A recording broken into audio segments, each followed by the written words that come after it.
Hello friends. आज हम पढ़ेंगे हिंदी व्याकरण में कारक के बारे में। तो सबसे पहले जान लेते हैं कारक किसे कहते हैं। संज्ञा या सर्वनाम के जिस रूप से वाक्य के अन्य शब्दों के साथ उसके संबंध का बोध होता है उसे कारक कहते हैं। कारक को प्रकट करने के लिए संज्ञा या सर्वनाम के साथ जो चिन्ह लगाए जाते हैं वे विभक्ति कहलाते हैं। विभक्ति को कारक चिन्ह या परसर्ग भी कहते हैं।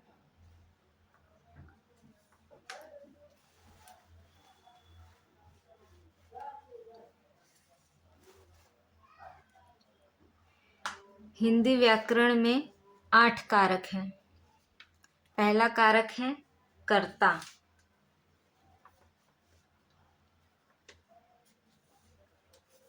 पहला है कर्ता।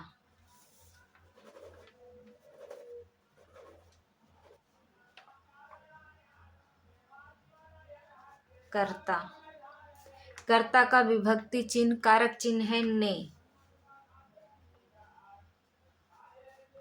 उसके बाद है दूसरा कारक है कर्म। कर्म का विभक्ति चिन्ह है को। उसके बाद करण। करण का कारक चिन्ह है से और द्वारा। करण के बाद है संप्रदान। संप्रदान का विभक्ति चिन्ह है को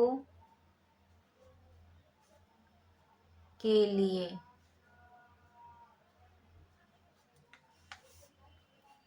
उसके बाद है अपादान। अपादान का विभक्ति चिन्ह है से। यहाँ पे से अलग करने के लिए।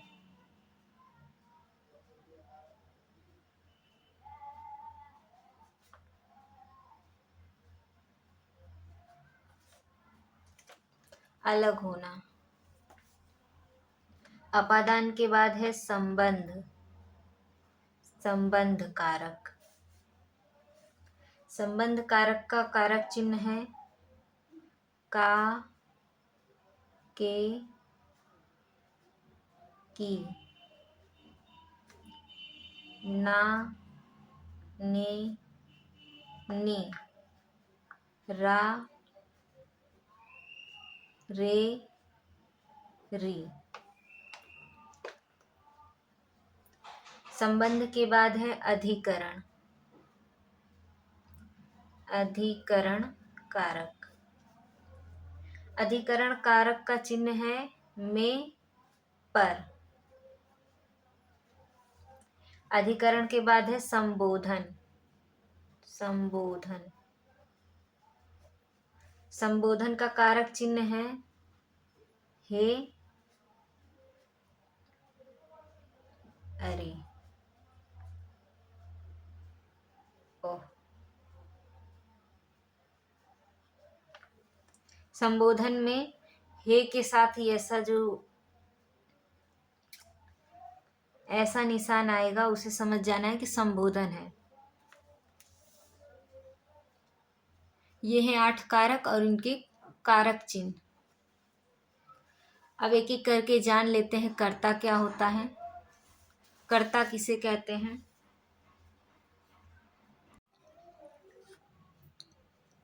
पहला है कर्ता कारक। कर्ता कारक किसे कहते हैं। वाक्य में कार्य करने वाले को कर्ता कहते हैं। उदाहरण है राम ने रावण को मारा। लता ने पत्र लिखा। तो यहाँ पर जो है कर्ता का कारक चिन्ह लगा है, ये है कर्ता कारक। ये है कर्ता कारक के उदाहरण। दूसरा है कर्म कारक, जिस पर कार्य का प्रभाव पड़े। माँ बच्चे को सुला रही है। यहाँ पे कर्म कारक का कारक चिन्ह लगा है को। माँ बच्चे को सुला रही है। दूसरा है अध्यापक छात्र को पीटता है। यह है कर्म कारक। तीसरा है करण कारक। करण कारक किसे कहते हैं। जिसकी सहायता से कार्य संपन्न हो उसे करण कारक कहते हैं। उदाहरण, बालक गेंद से खेल रहे हैं।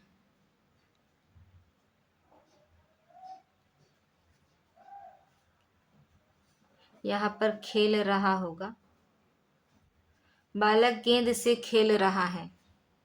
यहाँ पर जो से है ये कारक चिन्ह है, करण कारक का।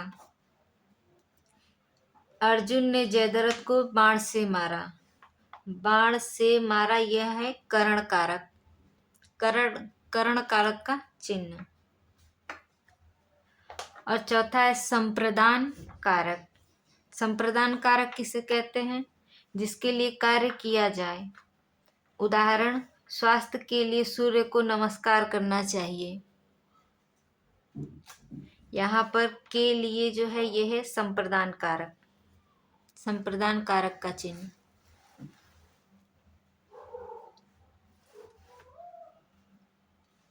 उसके बाद है अपादान कारक।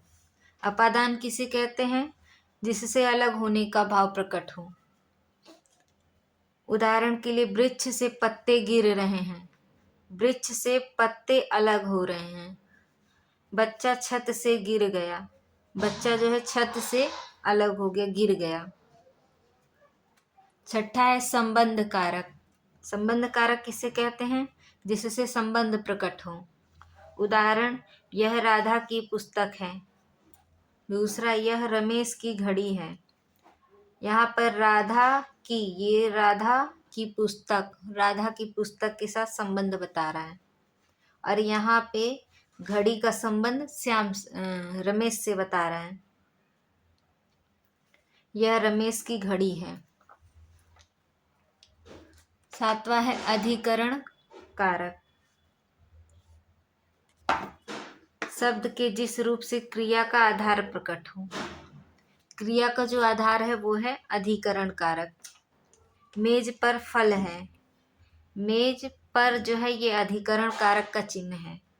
कमरे में टीवी है, में जो है अधिकरण कारक है इस वाक्य में, कमरे में टीवी है। अब है लास्टवा कारक हमारा संबोधन कारक। संबोधन कारक किसे कहते हैं? जिससे किसी को बुलाने का भाव उत्पन्न हो।